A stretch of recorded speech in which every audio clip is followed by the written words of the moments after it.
And it is a good and beautiful morning. I hope you are enjoying the nice mellow weather today. Welcome to the 15th Annual Citizens for Prison Reform Building Bridges Legislation Education Day.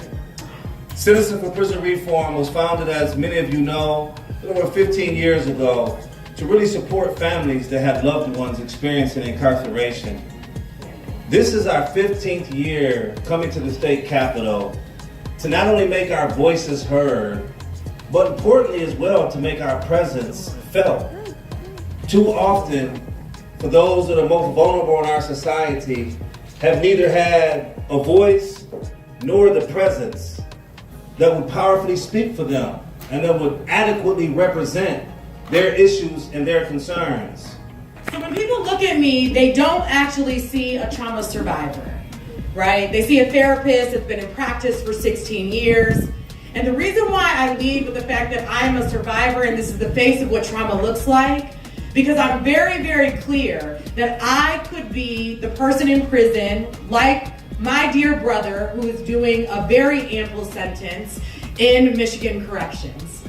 The truth is 8 out of 10 victims and survivors actually want rehabilitation for those who are incarcerated. For those who have made a mistake, those who have caused harm. We want to know, hey, how did you get here? Why did you get here? What was contributing to your decision? It has been noted that in America particularly, that every American perhaps commits about 7 felonies a day without even knowing it, without having no intention to. But there's that many laws and rules and regulations in our society that sometimes perhaps we could be in violation of a law that could land us in incarceration. That's oftentimes how easy it actually is. Some of us struggle a little more, and some of us find ourselves in and out of incarceration. And when we do, we want to make sure that we have built something that actually supports why we think that there's a need to have people there. Some of us feel that there's not a need to have a carceral system. Some of us feel that there needs to be some forms and measures of accountability.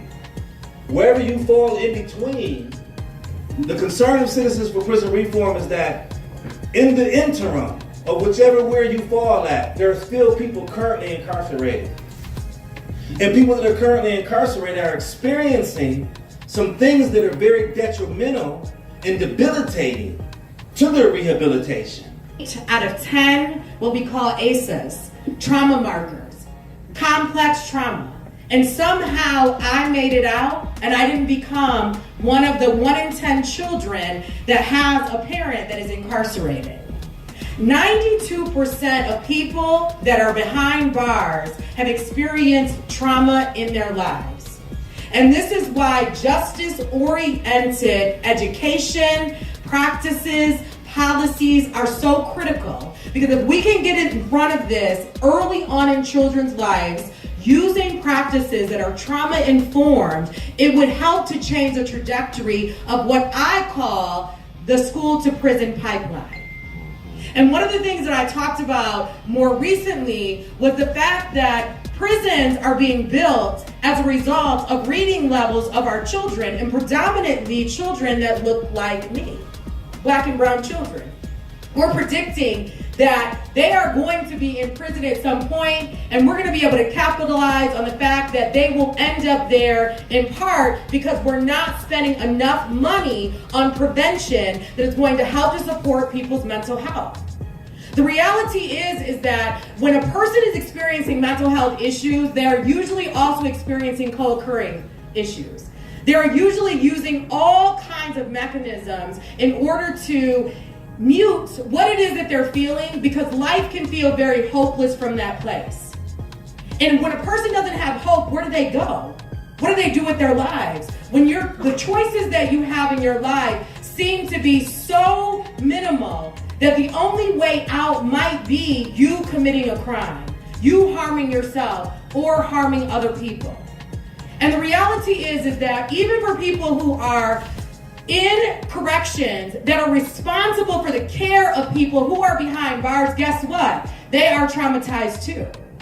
Guess what? They only actually have about 5 5 trauma-informed practitioners that are trained in suicide prevention to help to support inmates. Before I start, I have a confession to make. I did not write the report that we put out last year, Debtors in Prison, for most of you guys here. Because you don't need for me to tell you how expensive it is to be in prison or to support somebody who is in prison. You've lived it. If you've done time on the inside, you know at a level that many of us will never know what it's like to not only be deprived of your freedom, but to be subjected intentionally or unintentionally to a whole host of indignities. And then, after all of that, have what little you have left wrung out of you like water from a wet towel. While they're there, they're walking into a system that some of them feel that they may not make it out of. And that means that creates a volatile environment for them to live in, a volatile environment for our corrections guards to work in. And this situation should not exist. We, the people of society, we, the people of the great state of Michigan, we have the right to say, this is not acceptable. So we bring our voice, we bring our presence, and we work with legislators right here at the Capitol, in between the House and the Senate, to elevate legislative aims and goals that will change the reality of what we see happening versus our dream. Lori Mohutsky. I serve as the state representative for House District 17. I want to thank you all for being here today. And please know that I absolutely mean it when I say that the most impactful thing you can do is be here and do what you're doing to advance change. Speaking with legislators, helping them put human faces to what otherwise is too often thought to be an abstract policy or a hypothetical situation. I know that sharing your stories and being vulnerable, comes at a price. And I'm grateful that you are all choosing to do it. The reason it's so critical that you're here is because it's important that you vocalize for a number of my colleagues what we already know under this tent. No one in society is safer when we lock people away with no concerns for the conditions of their confinement or whether or not their incarceration is going to offer a single resource to change the circumstances that led to it to begin with. But shamefully, that's too often the attitude with which government approaches the criminal legal system. This approach obviously has predictable and tragic consequences. All across Michigan, people in the custody of the Department of Corrections are facing inhumane conditions, a grievance system that functions to punish and create barriers instead of solutions, and healthcare that is inaccessible and ineffective. Is that when people get help while they're incarcerated, that they get rehabilitation programs, education, not just books to read, but truly rehabilitative programs that are evidence-based that say, hey, when they come back out, they're less likely to commit this crime. And we're going to be those that are going to be supporting them to be successful in supporting and breaking the barriers. But today I'm asking for your voice. I'm asking for your outrage and your support for the bipartisan bills before us that will begin to strengthen the independent oversight of our prison system by expanding the powers of the Legislative Corrections Ombudsman's Office. Yeah. I'm asking you for your voice because behind the fences, our current system of accountability is failing. Inside the system, I only know the system. So this is the reason why I have such a dedicated passion and commitment to disrupting this system. So therefore, it's important and critical for us to understand that our lived experiences are powerful in our lives. So the psychological impacts of incarceration are devastating. What do you think happens for somebody who's already experiencing mental health challenges and then they end up incarcerated? Then what's going to happen is that they are going to be re-expose, re-expose, re-expose constantly. And then we wonder why people end up recommitting crimes, in part because they're not getting the preventative care that they need to support them on a mind, body, spirit level. One of the ways that we can get in front of this is, in my first book is called Me Too, A Therapist's Journey to Heal, Find Liberation, and Joy, because it's important for us to acknowledge that we too are traumatized, that we too could have been down this pathway. So oftentimes we see people as if they are different from us. And the reality is that any one of us in this space, any one of us that are listening to me speak, could also have been in a situation with particular conditions that could have also forced you to make a choice in one moment that would lead you to paying the price for the rest of your life. And as my brother Hakeem said, how long do people have to pay for the choices that they've made? You know that every contact with the criminal legal system, every contact with the Department of Corrections, there is a cost associated with that. And you pay that cost because of love. I owe you a debt of gratitude. Thank you for entrusting me with your wisdom and your stories so that I could communicate confidently to people who don't know what it's like, really. And there is so many people that don't know what it's like and how expensive it is to be touched by the criminal legal system. For those of you who haven't interacted with the criminal legal system, I hear you. Everything costs more. Money is tight. And unless you're wealthy, and if you have to work for a living, you're not wealthy, not really. Literally. You feel that why should folks who are incarcerated or who love folks who are incarcerated be shielded from all of that? And I want to tell you that they're not. They feel it more acutely than most of us on the outside. Just like, on the outside, folks in prisons have jobs. They work every day. But they string you along until they eventually ghost you. This is why we must expand the oversight powers of the Legislative and Correctional Ombudsman and provide the Ombudsman Office with the ability to demand real answers by conducting robust, independent investigations without obstruction from the department. There's no information in the department that the department possesses that should not be provided to the legislature for oversight. We must also expect much, much better from our current Ombudsman's office.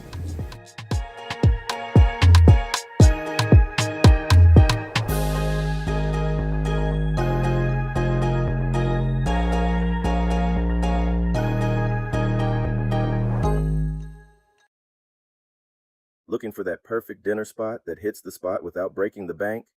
Look no further than Harris's Takeout at Jack's. We're serving up comfort food the right way. Hot, fresh, and completely made to order. Pull up Monday through Saturday from 4 p.m. to 8 p.m. and check out our heavy-hitting lineup. We've got the ultimate combos ready to roll, like our 5 wing dings and fries or 3 chicken tenders and fries for just $7. Looking for a classic?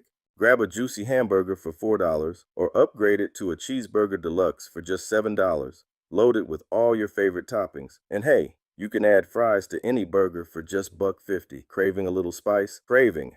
Dive into our walking tacos for only $2 or level up to our loaded nachos stacked high with meat, cheese, lettuce, sour cream, salsa, and jalapenos for just $7.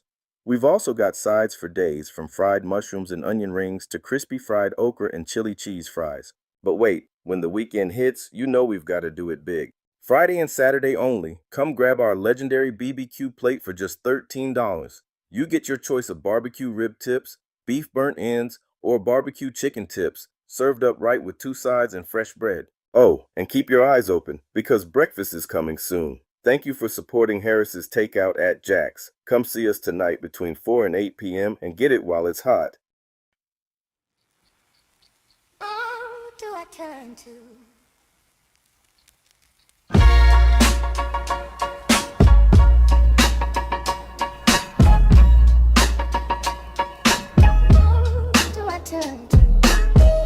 Walk back in with a duffel bag, 1 key, 1 bus card, 1 last tag. Mama moved, phone dead, rent due. I know the block, but the block don't know you. Paperwork thick like a brick wall. Every form say sign here, I stall. Online page keep asking me to prove what I spent years trying to get loose. First day home, I don't sleep much. Window half open, hearing loose cuffs. My hands still shake when the door latch clicks. Still count steps like a cell block shift. I tell myself breathe, keep pace, but the same old alley got a new face. And everybody say keep your head up, like clean is easy when the whole world fed up. 72 hours, that's the test. Keep my feet on the floor, keep calm in my chest. 72 hours, don't let me slip. I need a steady hand and somebody to pick up. Who do I turn to? Who do I turn to? First 3 days I need something true. Who do I turn to? Who do I turn to? Oh, I'm a returning neighbor too. Job sites.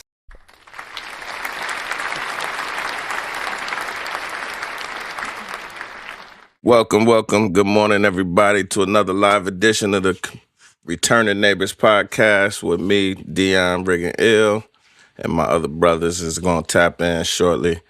But what's going on, my brother? I contemplate, man, thinking about the weekend, over the weekend, the great event that I went to with, at the Spirit of Detroit down there at the Returning Citizens Day. That was a great event. Yeah. And just watching that event from down there in Lansing, man, able to connect with a couple of senators and representatives down there that's on the path of righteousness, Yeah, that was an amazing event, man. That was thrown by the Citizens for Prison Reform. That was their 16th annual legislation day. It was just a good turnout, man. I enjoyed that event.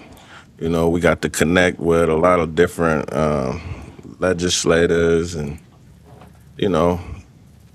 mingle and get some good information, man. It was definitely informative, man. I had a good time, man. Absolutely. So, how did your Father's Day event go?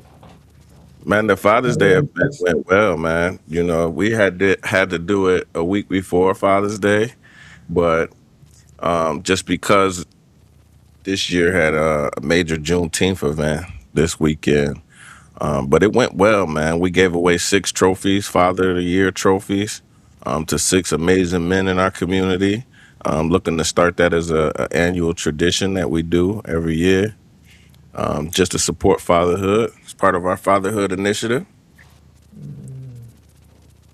Yes, sir.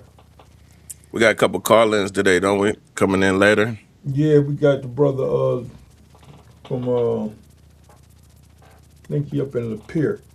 Up in Lapeer, yeah. Way up top.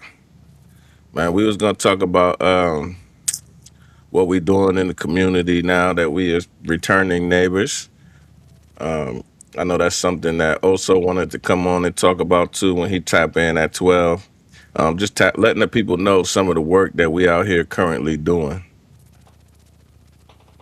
Well, right now, some of the work that I'm doing, man, is some of the work that I'm doing now is building the bridges with other organizations to have resources.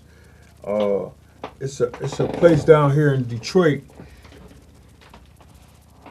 where we had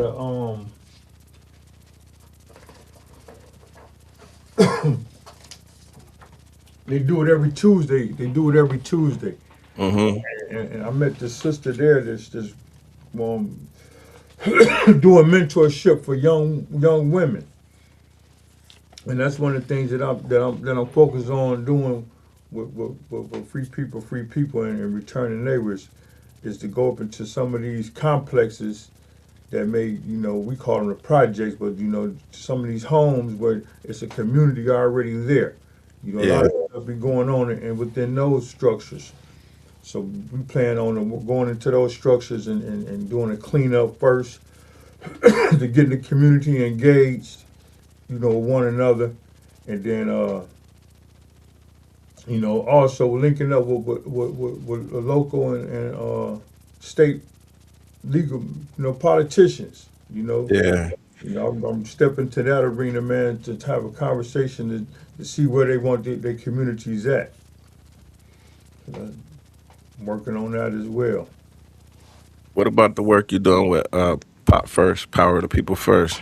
Now that's part of the community workspace. We're gonna be having a rally soon. When Blake come on here, when he come on here, he could talk about the things that we're doing with Pop First. So far as linking up with some of the people, some of the officials that's gonna be running for governor. I think it's like 3 of them right now. Mm-hmm. And we're gonna be linking up with those individuals. Particularly Swanson coming up. We have an event down there in Pontiac. So we're gonna be linking, having a meet and greet with him. So if you're in the vicinity of Pontiac, I forgot to date the flyer. Did you get that flyer? Nah, not yet. I was asking him to send it to me. He might have sent it to me. I got to go check the emails. But for people that don't know, Pop First is an organization which works with the people for the people. We believe that every citizen should be afforded the right to live with the American dream, and that begins with employing constitutional powers. In order to accomplish such a goal, it's necessary to do away with the mindset of my vote doesn't count. It's our initiative to work in unison with every American who desires greater living conditions. As a unit, we, the people, have the ability to make an immediate impact in improving every facet of our country. So our group exists solely for you, and we're looking to grow our memberships, man. We're looking for members that desire improvement in their personal life, their conditions, as well as their advancement of their respective communities. So it don't matter where you are, the geographical location across this nation, ethnic origin, your sexual identity, your economic position. We don't care. We want you to join the team, man. Knowledge is paramount in attaining of life's comforts, and resources are distributed to those who unite constitutionally. We got to make people accountable. We got to educate our population on the power of the vote, and we got to come together. Because if we come together, we'll start to realize that there's real power. You can really make politicians come to you. Every year I sit on different boards and different associations, and I see when they have a base, the politicians will come to you. They come to speak to you directly because they want to know what you think, what you care about. They want to know how you're going to vote. So if they know that we got a collective force out here that's moving together as one unit, they're going to come see us. They're going to come see us because they know we got a force that's voting. And we can make some changes out here by putting in the candidates that's going to support the initiatives that we pushing. Candidates that's going to actually go after funding to help people. Everything that we do is to help people. That's why Dion Riggin-Ill, his organization, Free People, Returning Neighbors. We're looking into talking about reentry and doing reentry, peer-led reentry models, showing people that it's necessary to develop peer-led reentry models all across the country. Every city needs to have one. You need to have the formerly incarcerated guys teaching and leading and mentoring the guy that is coming home, so that he can have a network, so he can have a form of DHS for him, right? A place that he can go and get all the information, can understand societal things that we don't understand, that also has that carceral knowledge to be able to walk a person through returning back into society and how to reintegrate successfully, right? That's what we all about. So if you want to join the movement or you want some more information, scan the QR code on the screen. Scan the QR code on the screen. Join up with the Power of the People First movement. For more information, visit powerofthepeoplefirst.life. You know, what you were speaking on, and that's part of the reasons why we're going up in these complexes, man, because a lot of young adults stay in these complexes that may not be registered to vote. And we get those individuals to register to vote, and when it comes time to voting, we know where they at, you know. So Definitely. I just sent you the flyer on Messenger, and I sent it to your I didn't email it to you though, but I sent it to you. Okay. I'll check now. Yeah, you know, to be a part of a re-entry program, man, is not hard to do, man. You know, it's all about contributing.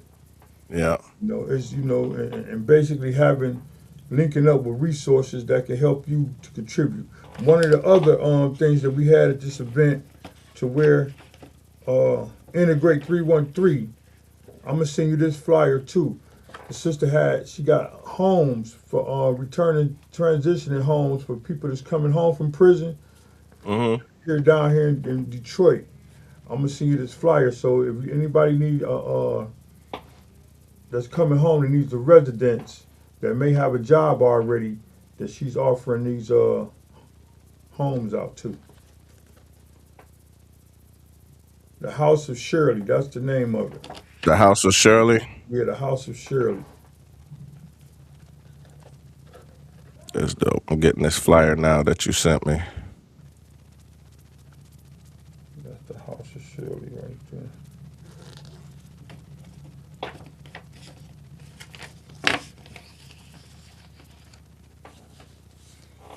Yeah, man, so we waiting on a couple of phone calls. I called the brother back. He didn't pick up yet, though. If he don't pick up, it's all good. You know what I'm saying? We can continue. I got that picture that you sent me. Here it go. Rethinking safety, stability, and second chances. Yeah, that's one of the things that, you know, that Swanson is running on again. You know, and particularly when we talk about politics, man, you know, we got to be strategic on who we put in office or who we get behind, you know, in this governor race, you know? Yeah, that's a fact. That's a fact. That's a fact, because they're going to decide policies that's going to affect us. And if we're trying to change legislation, especially like bringing good time and ending truth in sentencing, like these is real initiatives that we're trying to push across Michigan, we got to make sure that we get people in office that understand our fight. Yeah. That's the brother say he said, what time we going live? That's also we on. I'm telling him. Yeah, also tap in now. We'll bring he on. Tell him we on deck. We could check some of this video real quick, man. Include physical, emotional, or sexual abuse, physical or emotional neglect, or growing up in a household where a parent experienced mental illness, substance dependence, incarceration, where there was parental separation or divorce, or intimate partner violence. What they found was, number one, ACEs are super common, and number two, that there's this really significant effect. So there's a direct, what we call a dose-response relationship between adverse childhood experiences and some of the most significant and serious health conditions that are facing Americans today. 2/3 2/3 of individuals had experienced at least one, and 1 in 8 folks had experienced 4 or more. When we talk about how many of us have experienced ACEs, what we see is that ACEs impact every community, every demographic group, but it impacts our vulnerable communities in a disproportionate level. The big surprise about the ACE study was that for someone with 4 more ACEs, their risk of heart disease was double, right? For stroke and cancer and liver disease and diabetes, even autoimmune disease. And a lot of these things are things that we didn't kind of traditionally or intuitively associate with childhood trauma. But now we can use this science to understand actually what happens in our brains and bodies when we're exposed to trauma or adversity, and especially in childhood. The term, the toxic stress response, actually refers to the prolonged activation of our body's stress response, the release of all those stress hormones like adrenaline and cortisol and all of those things that go along with our stress response. And then also the ways in which that affects our bodies. Children are especially vulnerable to this repeated activation of the stress response because their brains and bodies are just developing. So high doses of adversity in children actually changes the way their brains develop. It changes the way their hormonal systems develop, their immune system develops, and even the way their DNA is read and transcribed. And those long-term changes are what we refer to as the toxic stress response.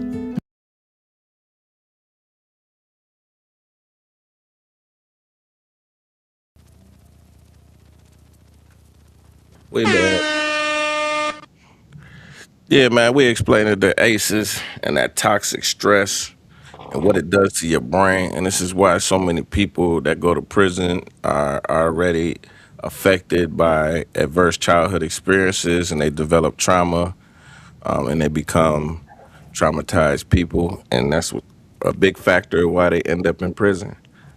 And it's a big factor also into why it's so hard when you're a returning neighbor to come back and re-enter society. So that's why we put those little type of videos in to help people understand and explain some of the trauma aspects and the science behind that.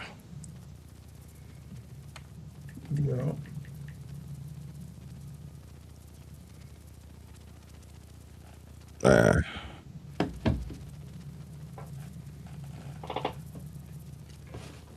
I know a lot of things that you know that we need to focus on in our communities.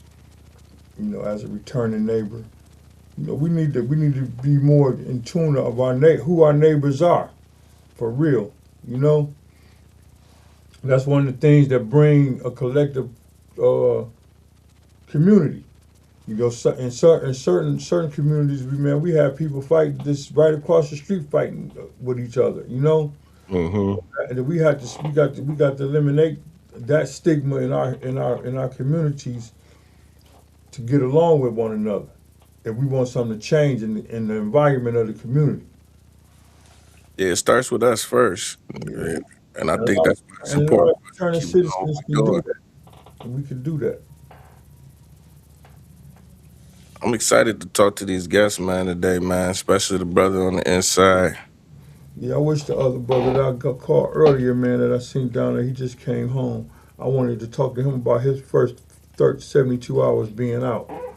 But he's still in the process because this is fifth day being out. You know what I'm saying? Yeah, and when you that fresh out, man, you got so much going on. You got to talk to parole agents. You might have to do classes. They might have restrictions on you. You know, you got so much going on when you first come home that it'll have your head spinning. It's hard to focus sometimes. So I definitely get it. But hopefully we get that brother on. Absolutely. And if anybody else is watching nationally, especially live, you can either call into the show to the live number, or you can reach out to us, send us a message on either of the pages. We got the Twitter page now. You can follow us at Felony Podcast on X and send us a message. We'll get you on the show. We'd like to talk about your first 72 hours home, what services were available for you, if there were any services at all. What do you feel that you needed when you came home? What type of resources you need? You know, those are the type of things we want to know. We got Oso on the line. Oso, what's the word?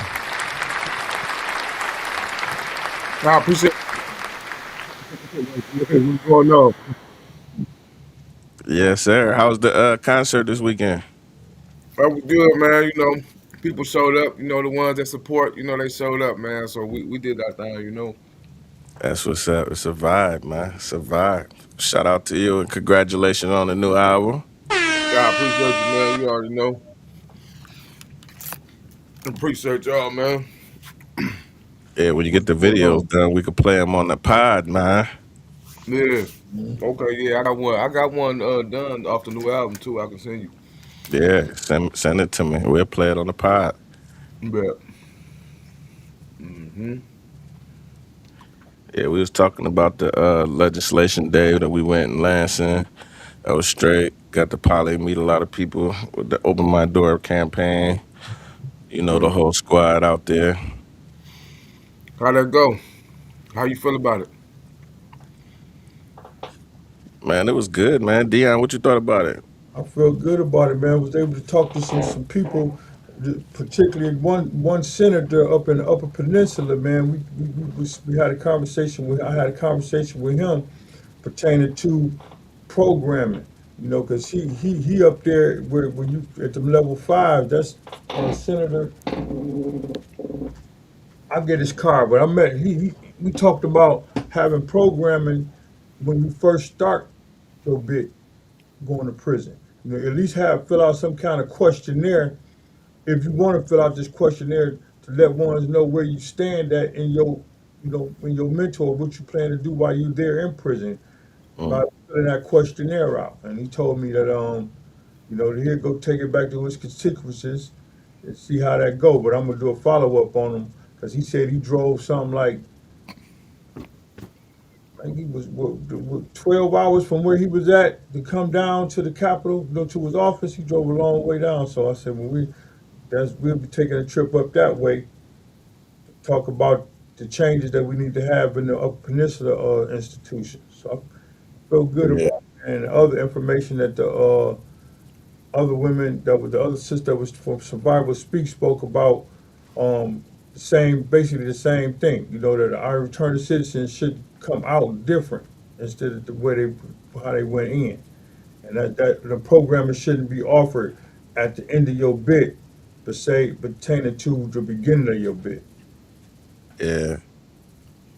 Yeah, I mean, I agree. I feel like immediately if, you know, I got a line in one of my poems, you know what I'm saying, about rehabilitation, you know what I'm saying, and what rehabilitation really is, you know what I'm saying. So like I don't like that word, you know what I'm saying, but you know, this is, you know, prison the way in its current construct is no place for the rehabilitation that they claim, you know what I'm saying. So you know, if you get a program immediately where you know what I'm saying, it's teaching you life skills and it's, you know what I'm saying, it's giving you something outside of the violence that you just left, you know what I'm saying, because 95% of us are leaving violent communities, violent situations into a more, you know what I'm saying, complex, even more violent environment, you know what I'm saying, when you go to prison. So it's like it's hard to work on yourself when you're in that environment. So if that isn't the case, you know what I'm saying, you're immediately showing, okay, yeah, we're going to separate. I can't say separate the two, you know what I'm saying? Say we get in there and you got one person that just want to wild out from the gate, you know what I'm saying? He like, I don't care about no programs, I don't want to do this, I don't want to do That's that. the individual. That person right there wouldn't fill the questionnaire out because he need to get settled in. You know what I'm saying? Right. But for those Yeah. individuals that say here go. You know, when you first come in, they give you the policy book. You know what I'm saying? You get that policy book. Some people look at keep the policy book to see how They want that for how you supposed to act, avoid tickets and all that. I don't know if they still get that book out when you get in there, but they get that policy book out. They can add that questionnaire along with the policy book, you know. And But, when they but see, my thing is with that is that it'd help guide some individuals, you know what I'm saying? But then you'll have individuals like me, and I don't want to hear nothing. I don't want to hear nothing they got. You know what I'm saying? Like I'm. That's what the mindset that I was at. You know what I'm saying? At that time, and probably throughout 95% of my incarceration. Like I don't want to hear nothing they got to give me. I don't feel like they trying to help me. You know what I'm saying? Just because of the way the environment is. So, for me, I always just turn to myself, and I feel like I still. You see, I'm here now, and I'm still able to do the things that I'm able to do. You know what I'm saying? Without these bull crap programs that they try to offer me, you know what I'm saying? Because these programs really held no weight. Now, if the programs that we offering and we trying to, you know what I'm saying, give them, we change the whole scene of what prison is, then I'm all for that, you know what I'm saying? But in the current construct, man, I didn't want nothing, no assistance from the MDOC in any type of way because I felt like everything they was doing was only for the numbers and for the money, and it wasn't for my what I'm saying, my benefit and my well being. Like you can't rehabilitation is something that starts good. So I can rehabilitate my knee because my knee has always been good. My knee has always been intact. But if I blow my knee out, right, then what I'm saying, I can rehabilitate it back to that. But if I come from an environment where it's already broken, my household is broken. You know what I'm saying? Everything that I have is broken. And then I go to prison to rehabilitate. What am I rehabilitating back to? A broken family, a broken structure, a broken community? It doesn't work. That doesn't it's not possible. Rehabilitation is not possible in that environment. Yeah, hold on, I'm gonna take this call. This the brother calling. Yeah, man, cooking. That's a fact, man. Because if I'm already started off in the beginning traumatized, you know what I'm saying, you're gonna rehabilitate me back to traumatized. Like that Right, just you gonna don't make no yeah, sense. exactly. If you're not You fixing know? the issues and the shit that was there beforehand, you can't. You know what I'm saying? There's no Yeah, way that my trajectory is gonna be in a positive light. It just can't happen that way. none. And you know what? I think about that too myself. Like just my last bit, that 2.5 years I did. I was supposed to go to boot camp because he sentenced me to 14 months to 5 years. I already had 10 months in before I got sentenced. So I thought like, dang, he gave me 14 months. Maybe they'll just send me to boot camp.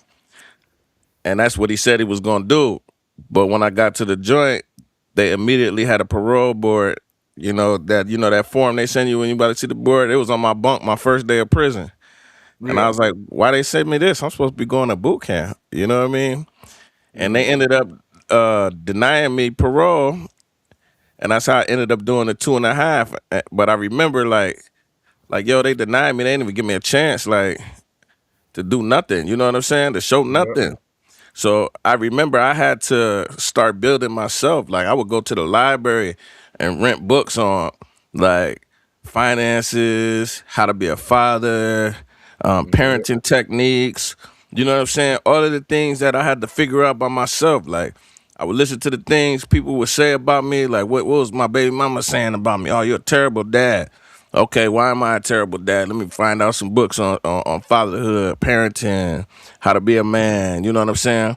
And I had to Yeah. really build up my own curriculum myself and study and self-learn because, like you said, nothing that they offered us was worth anything of any type of value. Like I remember they had those like thinking for change, all of these cognitive decision changing classes, like to try to get you to change your mindset. All of that stuff was garbage because they would only come at you from a base level and nothing really deep, like nothing really helping you with real life. Like, it was always Right, like, well, yeah, they apply that to people that's living regular day life. They don't apply that to individuals that's in a pressure cooker. You know what I'm saying? You can't apply that. It doesn't work. You know what I'm saying? You can't apply that when a person has to worry about whether or not he's gonna survive the day. You know what I'm saying? Like some of these spots, it was violent. You know what I'm saying? Like I used to walk around with a knife daily, you know what I'm saying? Because it was just that violent, bro. Like I can't even go work out without it, you know what I'm saying? Or I gotta yeah, have two or three people with me. You know what I'm saying? And not because I did anything. It just, that's just how it is. You know what I'm saying? Because it's easy for anybody to make that decision when it comes down to your own personal safety. It's like the young boys on the street say. They say it's better to have it, to live with it, than to live without it. You know what I'm saying? To have it, get caught Right. with Better it, than to get get caught caught with it than without it. caught without it. Yep. Yeah. You know what I'm saying? Because it's really that serious. Like, I could end up losing my life in this situation. So it's either I have this for my protection or I don't have it and I end up being a victim. And Right. that's one thing you learn in prison. Like, you don't want to be a victim. So you learn to protect yourself at all costs. And in the process of protecting ourselves at all costs, that's where the trauma comes in that's associated after when you release. You know what I'm saying? And that's when you lose yourself. You get to falling into that hole, and you can't really understand why you became this violent person. When you know what I'm saying, and then you starting to seeing the way you react to certain things and stuff, and it's just like, damn, this ain't really how I should be reacting. Like nobody else really around me now that I'm home really react like this. Like, why am I still reacting like this? You know what I'm saying? And why do I feel like this? Why? And I think you know. I thank whoever, man, that I'm blessed to able to be, you know what I'm saying, to have the strong mental fortitude that I had to, able to figure myself out. Because that's what really it was for me. It wasn't no programs or nothing. It was, I always knew I was better than my situation and my circumstances. I wasn't better than nobody, but I was better than my situation. Like, I ain't, you know what I'm saying? And, I understood that I made some choices that put me there. And I was just like, I'm not going to let this define me. I'm not gonna let this hold me back. I'm better than this. Like I still have my mental space where I'm still intelligent as hell, So I'm like, I can't let it break me. So that was my whole way of making it through my incarceration was my determination not to let them break me and change me into somebody that I'm not. You know what I'm saying? Like a person Right. that can't think. Because I made some poor decisions before. That doesn't mean that I can't think and I'm not a thinker. So Yeah. that was just my whole goal, my whole incarceration. If So now that you've been home for a minute, you want me to call him in 20 minutes? okay, bet. Bring him Bet. on. That's perfect timing. So now that you've been home for a minute, also, like, if there was one thing that they could have like prepared you for better before you got released, what would that have been like? I think the unforeseen shit, the shit that I didn't really understand, like the PTSD and the effects of, you know, like I think I spoke about this one time. I just, we live in Jackson, man, and it's a bunch of prisons down here. And I just drove past one day, man, and it just like I don't know, man, just a bunch of raw ass emotions hit me, you know what I'm saying? And I had like remorse for like the individuals that's in there, like leaving them. I felt guilty for leaving them, you know what I'm saying? I was just like trying to process. It was just a bunch of emotions at the same time, you know what I'm saying? And I was just like, what the fuck is this? You know what I'm saying? Like, where did this come from? Like, why am I tearing up and getting emotional about a place that I hate? You know what I'm saying? Like, Yeah. I hated that place, you know what I'm saying? So then I was just like, it just I just sat back and I just went through the emotions and I was just like, okay, I understand why I want to leave them boys in there, you know what I'm saying, but I know there's nothing I can do, you know what I'm saying, and then I'm just like, well, everybody got to do their time, and then I'm just going Yeah. through, I'm just processing it all. So I think like that, you know, the type of the mental health dealing with the PTSD, because sometimes that type of shit can affect a person further. You know what I'm saying? It can draw them into a depression. You know what I'm saying? Like sometimes, like I got to a point where I got I had lost my job with Nation Outside, and I had got to a point where like I ain't have no fucking job. I had just got shot, and I was like, if I didn't have nobody right now, if it wasn't like for my mother again who got me through my incarceration, it wasn't for her, like I'd be on my ass. You know what I'm saying? I'd be out in the Mhm. street, you know what I'm saying? Again, possibly back to the bullshit. You know what I'm saying? Because I didn't have, you know what I'm saying? I didn't have because you know what I'm saying? I'm fired. You know what I'm saying? So I ain't got a job. So like that, and then that kind of was like wearing on me a little bit. I was like, damn man, come on, like you can't get it. Like what the fuck going on? But so, and when I first came home, like I was able to get a job easy. You know what I'm saying? But And then my second job, I was able to get that easy, but for some reason, like I couldn't get it. You know what I'm saying? I couldn't find one like as soon as I wanted to, and it was starting to wear on me. And I was like, well, now I see how this could wear on people. You know what I'm saying? That don't have opportunities that I had. You know what I'm saying? Or can't Yeah. articulate themselves in a way that I can. You know what I'm saying? So I was just like, I was trying to, I was trying to come to terms with it. You know what I'm saying? And sometimes that type of stuff right there will catch you off guard. And Yeah. It you still know, bothers me to this day because of that same thing. It still bothers me today because no matter how long I've been home, no matter how much I do in the community, I still can't get the certain jobs that I want. Like, it's easy to get the jobs I don't want. You know, the jobs that really ain't gonna be life changing. The yeah, jobs that really not gonna allow me to feel like a financially stable man. You know, you can get those type of jobs, like them jobs that just want your back. You know what I'm yeah, saying? yeah. You working your ass off all day. You know what I'm Yeah, you saying? know, for pennies. Like, I don't want them jobs. The jobs that I want, you know what I mean, in the case management world, the social work world, all of the places that I built the experience the last 8 years, you know, those organizations still have a hard time with hiring people like us. And that's what we need to change the narrative at and get people to understand that the people closest to the problem It's are the closest to most the equipped. solution. Yes, we most equipped, man, to handle the solutions, the problems, and the resources. We most comfortable with the clients. We most comfortable navigating the system and doing all of the things that's required for that job to serve the population. Yeah, I mean, I agree wholeheartedly. Like I mean, I say this humbly, you know what I'm saying, and I say it with respect, you know what I'm saying, to everybody that does, deal with the youth and stuff.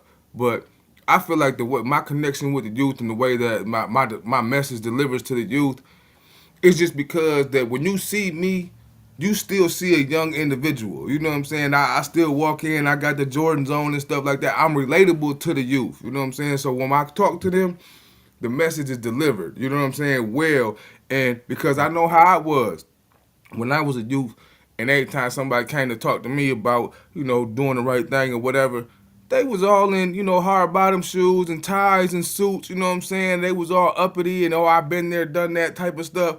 Nobody really wanted to hear that, you know what I'm saying? I didn't want to hear it, you know what I'm saying? Yeah, Which why I went to prison, you know what I'm saying? Like at the end of the day, like because it wasn't relatable. Like at the end of the day, yeah, you might have went through some stuff, but you ain't going through what I'm going through right now. You ain't relating how I'm relating, you know what I'm saying, to what I'm going through.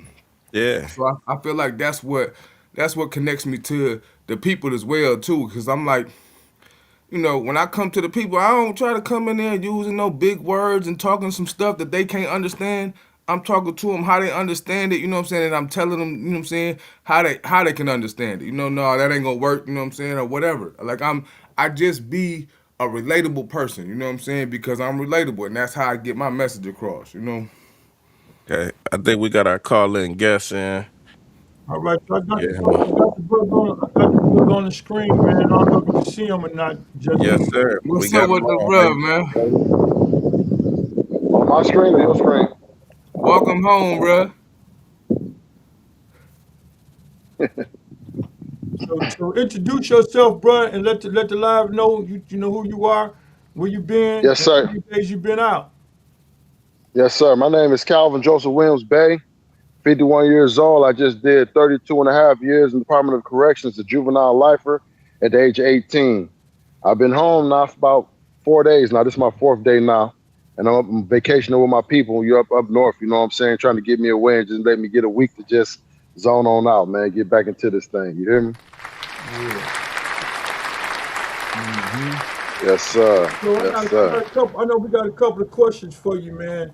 You know, because Okay. this whole network of what we're doing is about returning citizens, and Yes, sir. and as a returning neighbor, you know, as a returning citizen, you know, coming home. What was your experience as going into prison at a young age of 18?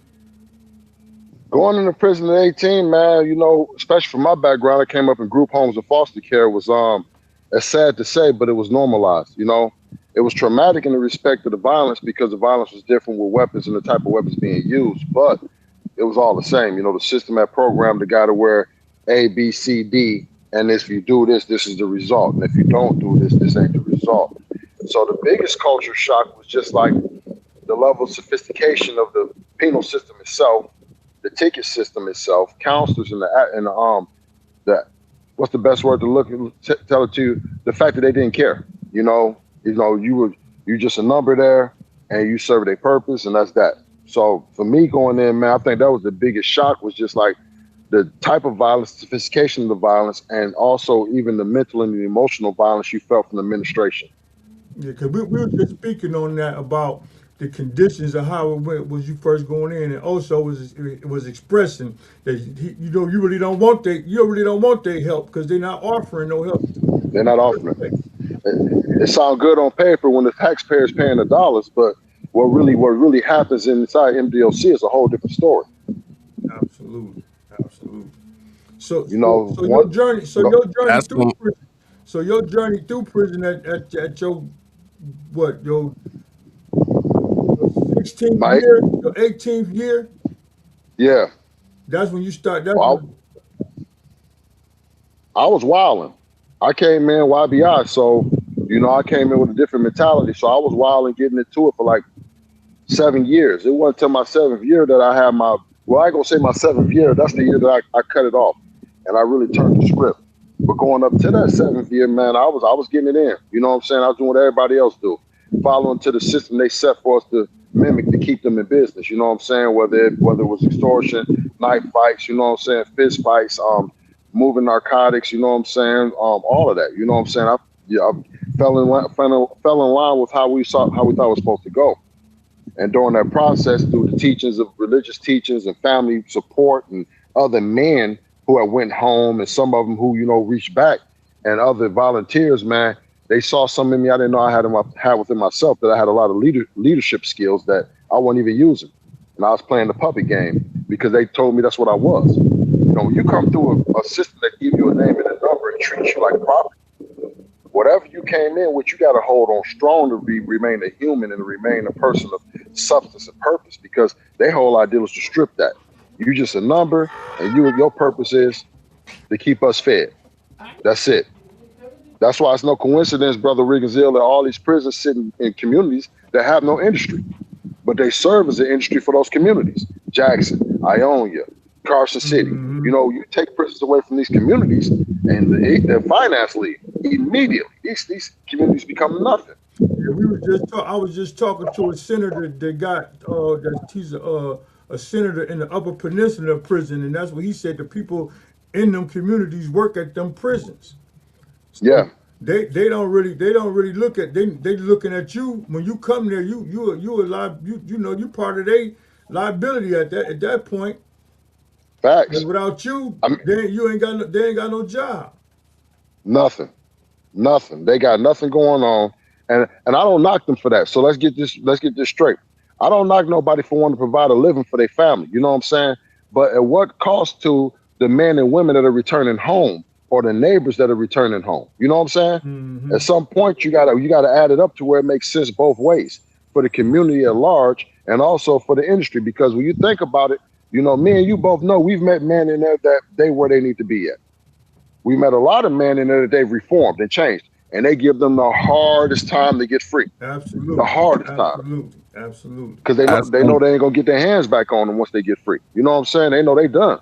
You look at the new model that MDOC have come up with because of finance, strictly because of finance.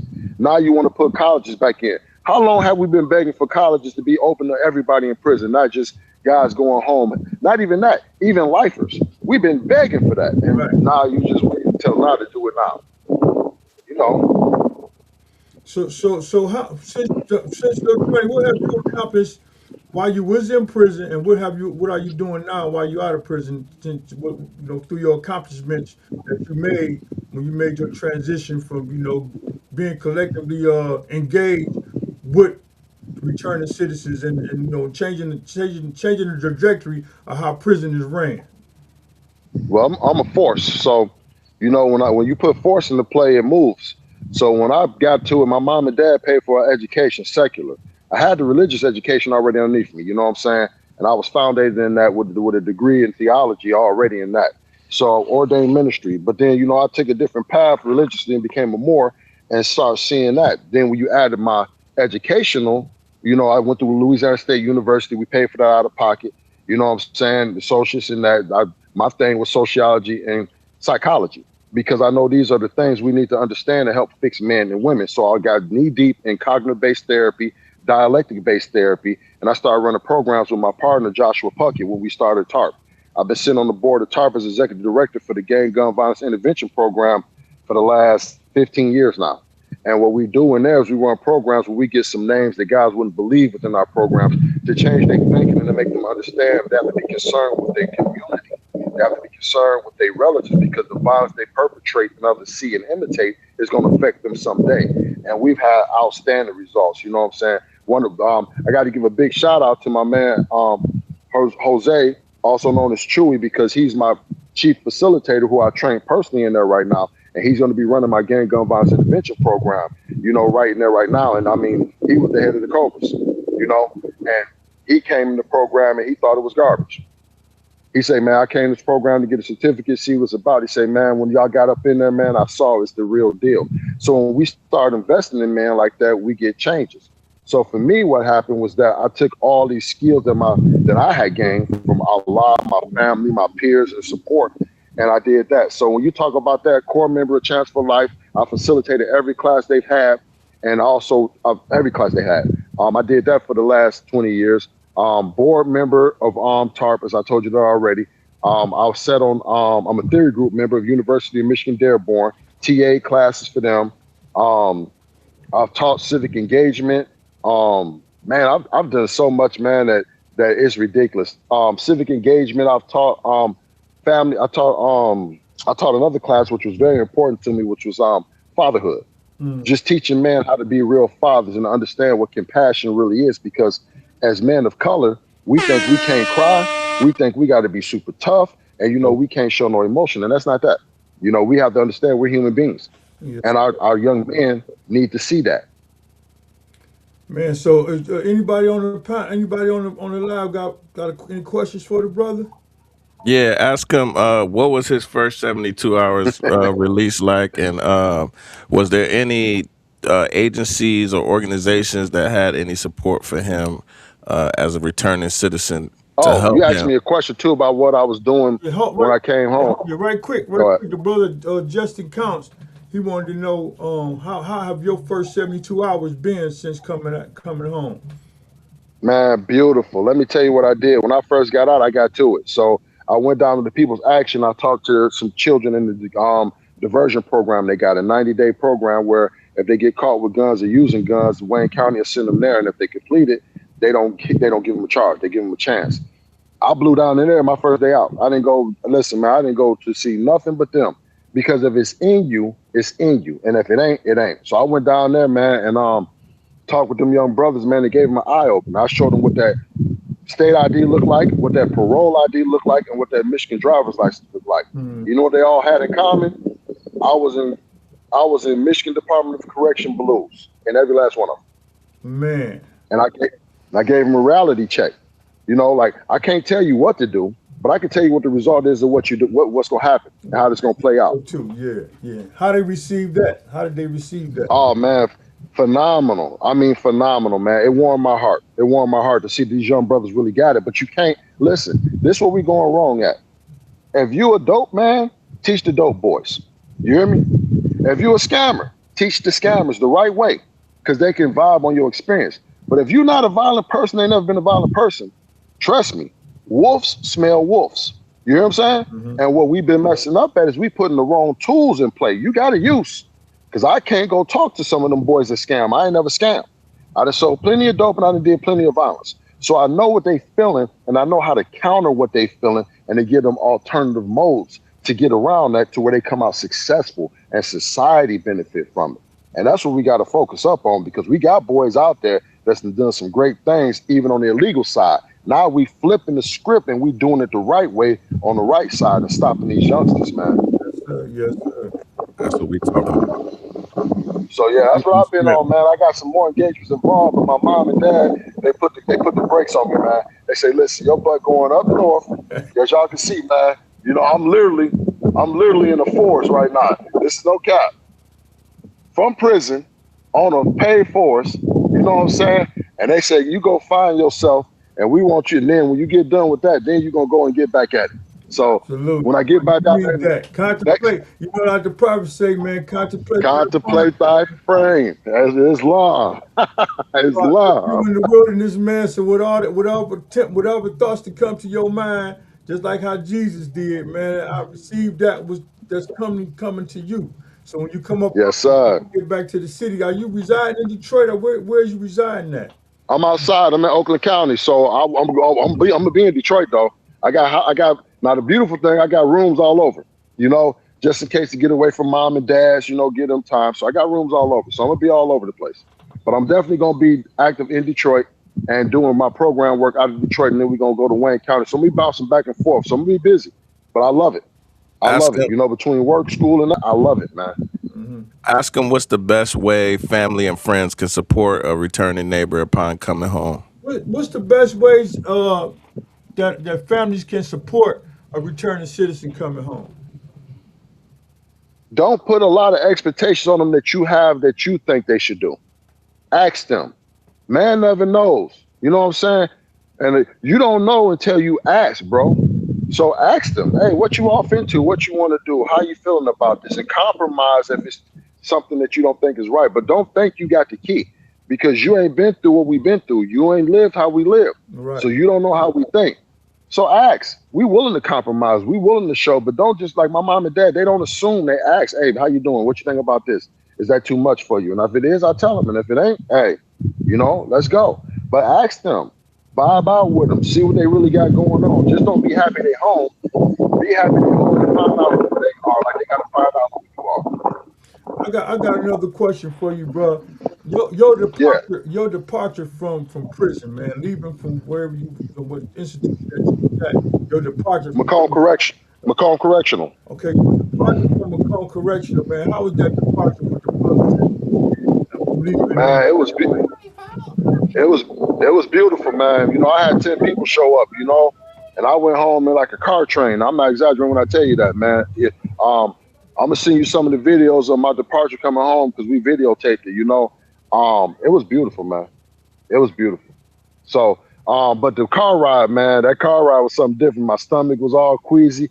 I had to have the air down because the AC was making me sick, you know, because I rode in the Cadillac home, and then, you know, my brother got an AMG Benz, and so when I'm in between them two cars, I'm sick, you know, because of the AC. But man, it was beautiful, man, just being around family, you know, and then just ride, man. I was just taking in the sights. Everything seemed small. Yeah. You know, everything seems small. You've been in the industrial state, everything big, but it was beautiful, man. Meeting people. So, you know, a lot of phobias that guys have coming home, I didn't have. So that's a good thing. I don't know what all mine going to be, but I didn't have no issue being around nobody, being in no loud places or nothing like that. And a lot of guys do. You know, down at the returning citizens, did you like that? A lot of returning citizens come home and they be having different. I'm talking about the engagement that we went to down at the spirit of. Oh, that was beautiful. Oh man, you see me down. That was beautiful. You know what I'm saying? Yeah. Hey, listen, and we need. My only thing about that is that we need to organize it better. But it was beautiful because we showed up and we let the people see who we are and what we're capable of doing. We just got to organize a little bit better. But the fact that they recognize us and they understand that we are of value and that we help support and add to the community, man, can't get around it, man. Next year gonna be awesome, man. Come on, man. And I'm gonna be playing a part in that to make that even better. You hear me? Absolutely. So listen, I got to get off this. Questions? Yeah, I got to get off this trail and get home. I got to take this stuff to my sister so she can put it up, man. But anytime y'all need to talk to me or want to talk, just give me a holler, man. You hear me? Okay, well, thanks for coming on as well, man. Yes, sir. Yes, sir. Peace. Hey, go with God and be blessed, man. Love y'all. You hear me? Yes, sir. Peace and love. Yeah, man, that was dope, man. I appreciate the brother for tapping in, man. And once again, want to give him another round of applause for coming home and getting right to it, man. That's how you come home and get to it, man. It always amazes me at how men and women, when they come home from prison, a lot of them come home right. They get right to it, like, and they always start programming. Like it's crazy how many of us do that. Like we always come right home and see a need. Like, man, we gotta come out here and do something with these kids. We gotta do something with these adults. You know, we always figure something out, like to add to the community, man. And it's because I think it's we be sitting in themselves and we be thinking like, dang, if somebody would have just came and talked to me before, I wouldn't end up here. You know what I mean? If somebody would have just intervened, or if I had something to do, or you know what I mean?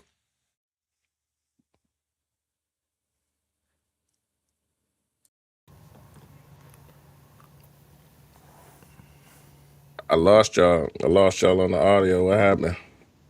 You got me? You Yep, hear I me? got. Yeah, Okay. Dion muted. Oh yeah, Yep. That I was I thought Blake was on there for a minute. He jumped back off. Yeah, he was on there for a second, then he fell right back off of there. It say you offline too, I think. At least I thought it did. You see the brother, man, come home, jump right into the work, man, and that's what you got to do, you know, because if you don't do that, I'm not gonna say for him, but for some people, they don't jump off into doing the work, they'll lose interest on what they got going on. I I mean, know yeah, for me, I it's felt. hard. It's hard. It's hard for individuals that have done as much time as us to have not seen the struggle and want to come home and try to change it. You know what I'm saying? Unless you just really don't care about nobody else. But you know, I grew up in prison, unfortunately. You know what I'm saying? So a lot of them guys that I left behind was closer than my brothers. You know what I'm saying? Like they family, but they not blood, but they family. So like knowing that they still in there suffering, you know what I'm saying? And I'm just out here just, oh yeah, let me just go live my life. You know what I'm saying? It's one thing to pick up a phone, but it's another thing to actually try to change and try to do some shit that'll help them in the future. You know what I'm saying? So like, for me, I just couldn't go on with the rest of my life and not stand up for what I believe in. I'm always the rebel, bro. I'm always gonna stand up. If I don't like something, bro, I don't care what the cost is. I'm gonna say something. I don't care if I got a job and you know what I'm saying, this is my boss saying, okay, do this, do this. If I don't agree with it, I'm not gonna sit there and say, just shake my head and be the yes man. I'm like, nah, man, that shit ain't right. You know what I'm saying?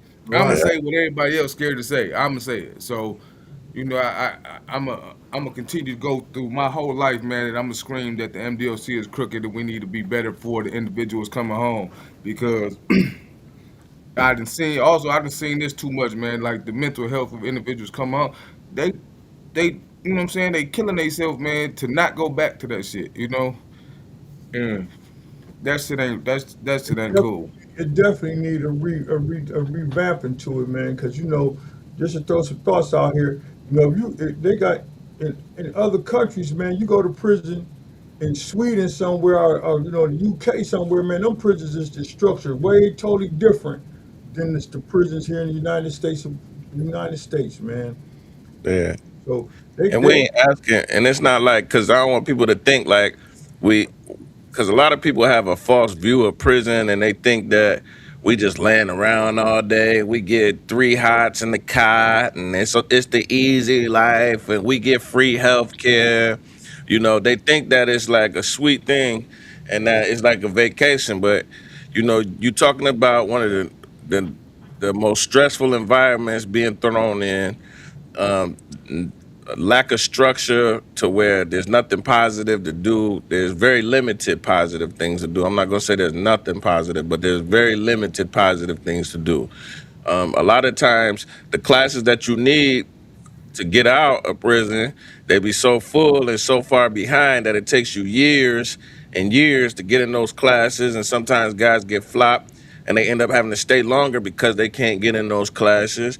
And those are the things that we're trying to change. Like We want them to add more constructive things, bring back the trades, teach us new stuff, teach us the AI, teach us robotics, give us something constructive to do, because we see what happens in prison when you do that, when you create industries and you give them new skills, positive things to do, it's going to be better for everybody, especially those who turn back to the track. Yeah, the audio kind of messed up on you, Justin, but yeah.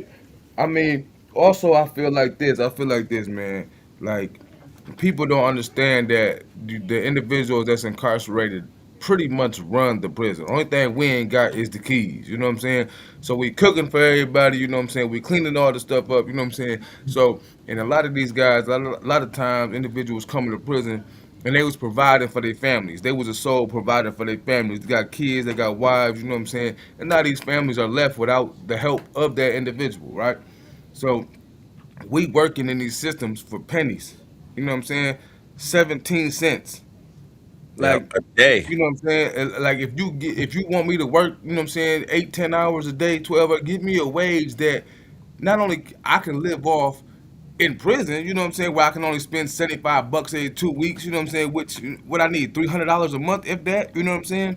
But give me some money where I can help with my family that, you know what I'm saying, I ain't being able to financially support no more, you know what I'm saying? But you got me working in here for pennies on the dollar, where anywhere else it's at least a 12, 13, $15 job, you know what I'm saying, an hour. When Yeah. those Like, come on. conversations come up about that, man, that got a lot to do with the Constitution, man. I feel when you got that's a slave wage, It and is. Constitution, that's what it state that you're gonna be worked as a slave. It's slave once you break a crime, once you commit a crime and get put in confinement, then you up under that constitutional rule that you got to work for slave wages. But we know that in prison they make man listen. Not to be letting the cat out the bag, but shit, I know people that have made a lot of money in prison. That was living well off the expense of other inmates. You know what I'm saying? Because and that go a lot of that go on. You know what I'm saying? So a lot of people owe, and some of the parents and some of the relatives is paying that tab to these individuals that's making money, even to the correctional officers. I know a few correctional officers that they got paid in the institution. You know what I'm saying? Then they got caught and all that, but they still making money. Yeah. More than that, Everything about prison is money. more than the wages that the institution is offering. That 13 cent or whatever. You know what I'm saying? So it's a That's big why. issue at the end of the day, man. And people gonna make money in any circumstances. Some of them gonna be preyed on, and some of them gonna be, the ones that's gonna be the prayers. You know what I'm saying? Bringing that stuff to make the money. And that's why we need fair wages in prison. I remember I was considered a skilled worker, a skilled worker in prison. So I got to work in the prison hospital. I think at first I was a porter, so I was just cleaning up rooms in the hospital. I was on gate pass, but I was only making $1.67 a day. You know what I'm saying? You And, was and balling. You was yeah, balling up that $1.67 a day. yeah, I was considered balling, and I Yeah. remember getting those paychecks because I never had people like I tried not to have family send me money while I was in prison, so I tried to support myself strictly off of what I made inside the joint, and I think I would make like $60 a month, maybe if that, $40 a month, whatever it would come out to, and looking at the store, it was $1 for soap. You know what I'm saying? Underwears, just underwears is $8. People think that you get underwear for free in prison. Like you gotta buy boxers and they $8 for one pair of boxers. You know what I'm saying? You gotta buy all these things, your soap, your toothpaste.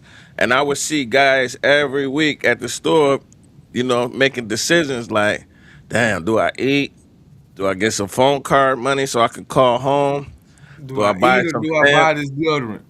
Do I buy some deodorant? You would see guys walking around funky because they wanted something to eat, or you like, or they wanted a phone card because they got, stuff going on at home, like all these things, man. And then you would see other guys that was more financially stable, and I seen some guys that were actually contributing to their family systems while they were inside. So they were sending out checks home monthly to their family to still pay bills and you know what I'm saying, still do stuff like that. And I was like, dang, that's them cats is fortunate because the majority of us we in here struggling every single day, or you gotta find hustles.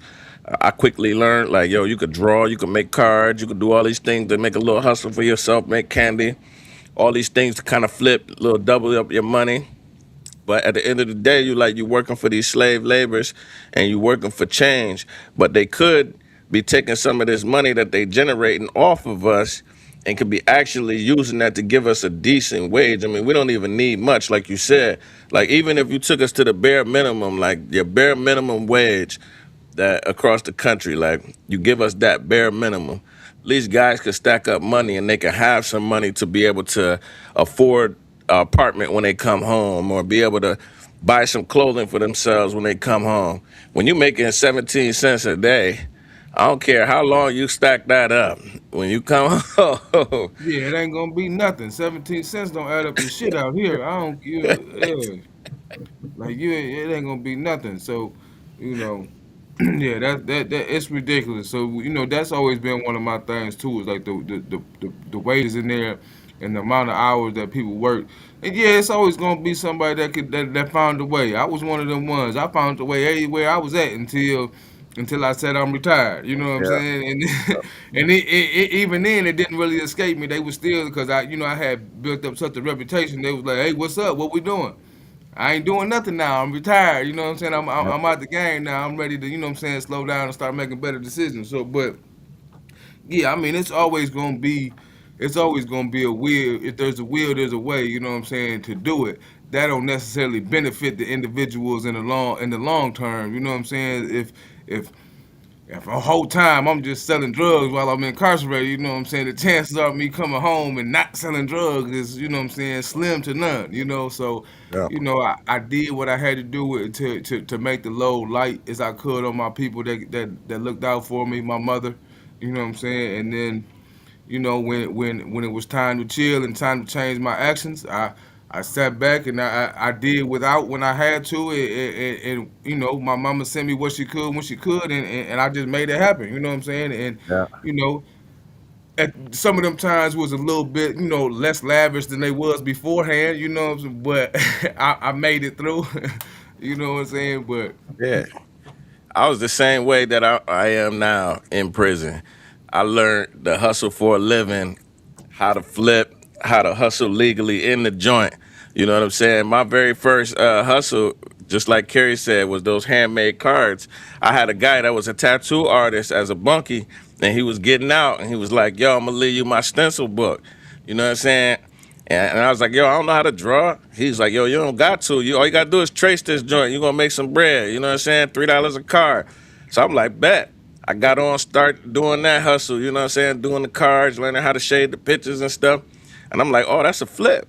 Then I learned, or I could be the store man too. So I started selling the pops, all the candies, everything. I always found me a flip in prison. You know what I'm saying? I was attracted to that because I seen walking the yard like everybody hustling. You know what I'm saying? Cats was making candy ropes, fudge bars, all types of things. fudge, I got on the fudge train. I was on the fudge train running the store for a minute once I, what I'm saying, stopped hustling illegally. You know what I'm saying? I was doing I was doing it all too. I ain't gonna lie. I was shit making Man, candy. I was selling coffee and everything. I ain't that's one of the biggest sellers is that coffee. Like I don't care biggest who you fellas. are, what facility you at. You got some coffee, it's going. Coffee They like want that crack. coffee. Yeah. Yeah, and I never drank coffee, so it was always, what I'm saying, it was always Always on deck. easy for me to get rid of. Yeah, that's always big currency, man. Yeah, Always for big sure. currency. Hey, I don't know why or what it is about prison fudge, but to this day, when I eat real fudge, I'll be like, this ain't it. I told you I'm gonna make some bars. I'm gonna make about 60 bars, and I'm gonna pull up to the shop, and I'm gonna just drop them things off. They gonna be called Beyond the Bars Fudge. I'm telling you, they're gonna be fire. I'm telling you, we need it, man, because I'll be like, damn, this ain't it, man.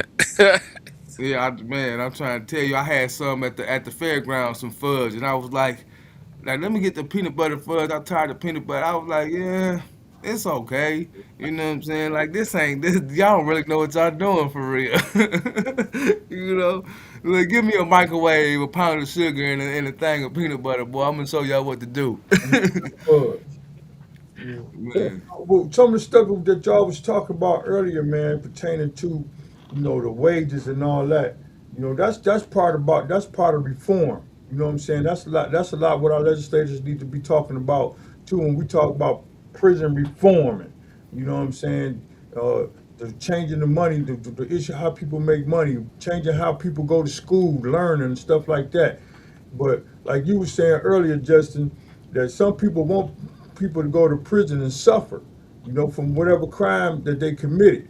They want you, they feel society, some people in society feel that if you suffered a little bit or more than you should have suffered for taking my loved one's life or whatever, they want you to suffer.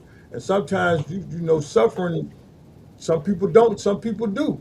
Some people go to prison they hang this stuff and go to prison and become the top. You know what I'm saying? They making money. They doing living. They don't even want to get out. Yep. For real. Yep. Or some of them, like I seen a dude that he liked dudes and he didn't want to go home. He was like, I'm good here. I get taken care of every day. I get fed. He's like, I ain't gotta do nothing. Like I'm good here. And he was comfortable in prison. Cause for him that was like a buffet, I guess. So, you know, to each his own. Every person is different. So while you thinking like one person suffering for and being in prison, everybody ain't that way. It even threw me off in quarantine. Like, you'll see the young cats coming in the quarantine and everybody laughing and joking and smiling. And I remember they asking each other, how much time you got? And they like, I got 40, I got 60. And I'm like, damn, they laughing and joking still. Like, I'll be sick. it ain't hit them yet. It ain't hit them yet. They still 18, 19, 20, 21. It ain't hit them yet. They don't care. When they Yeah, get 26, 27, 28, they're gonna be like, all right, this ain't starting to look so fun. Then they hit 30, they're gonna be like, fuck, man, what the fuck I do, man? I'm stuck in this bitch. I'm ready to go home. I've been in this bitch 12 years. I can't go home. Like, this some bullshit. You know what I'm saying? And yeah.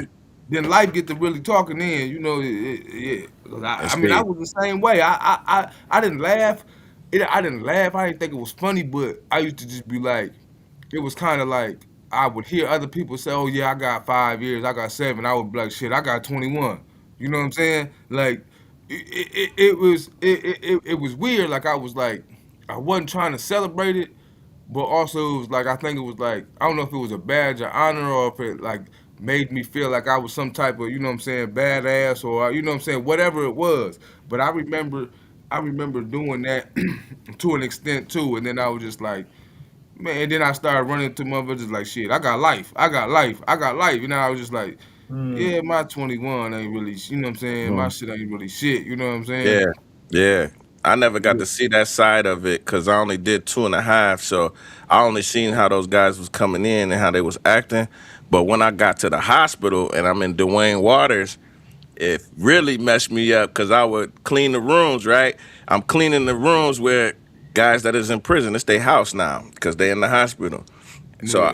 every dude, I would look at their tag and see what level they was on. You know what I'm saying? That way I can get a guy idea like how dangerous he might be. You know what I'm saying? Because I'm about to be in his room. You know what I'm saying? Right. Mopping with him. You know what I'm saying? They don't take him out, so I'll be in there with him. So I would always look at the tag and you would see these young faces, and then you get in there and they be old as hell. You like, damn, like you been in this boy 30 years. They Yeah. like, damn, and they in there dying. You know what I'm saying? Yep. So me seeing that part, I was like, yeah, I'm straight on this. I'm Yep. straight. I don't want to be up in here dying like that. Cause that's Nah. like one of the worst ways to die, man. And people think we get free health care. I had a nurse one time. She told me, she was like, she's like, I just graduated. I was like, oh, what are you? She's like, where you graduate from? And she was like, I'm a veterinarian. I was like, damn, what you doing working in here? She was like, I just needed a job real quick.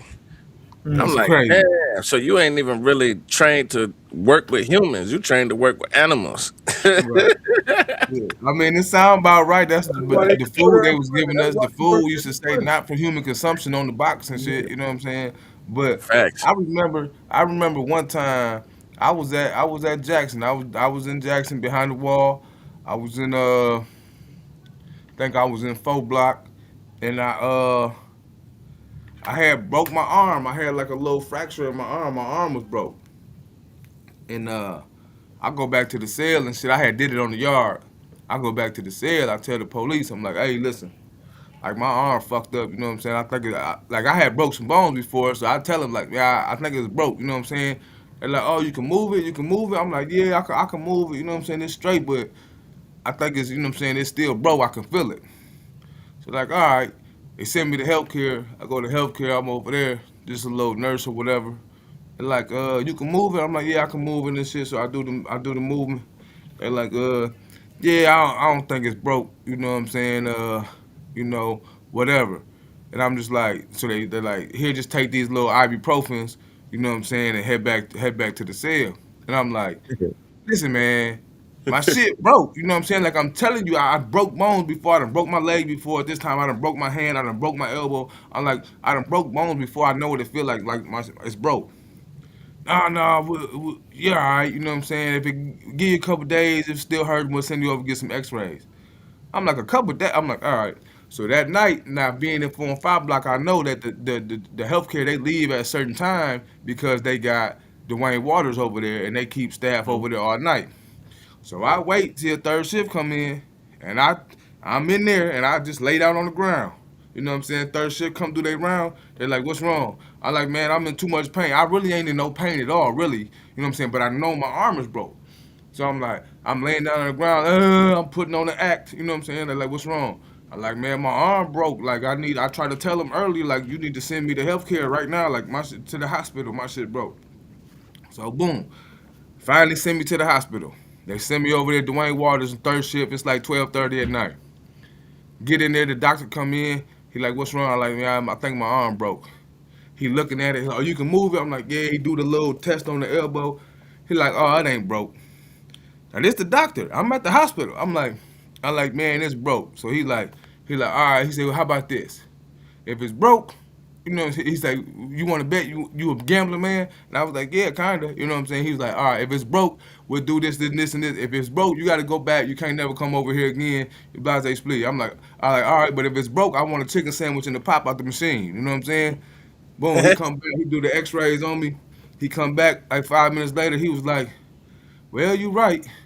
There is a crack in it. It is broke." I said, "I know. I told you, motherfuckers. I've been telling y'all this for fucking 10 hours now." You know what I'm saying? Like, I know what a broken bone feels like. You know what I'm saying? So they end up putting the cast on me and sending me back. But these are the type of hoops and stuff that you have to go through, you know what I'm saying, for this free healthcare. You know what I'm saying? Like, Yeah, yeah, free comes with a price. Bullshit. You know what I'm saying? Like, you'll go yeah. over there with a broken leg and they'll tell you just drink some water. You know what I'm saying? Like, what? I seen that firsthand, dog. I would go to work and watch how guys got treated up in there, and that's what really changed my life.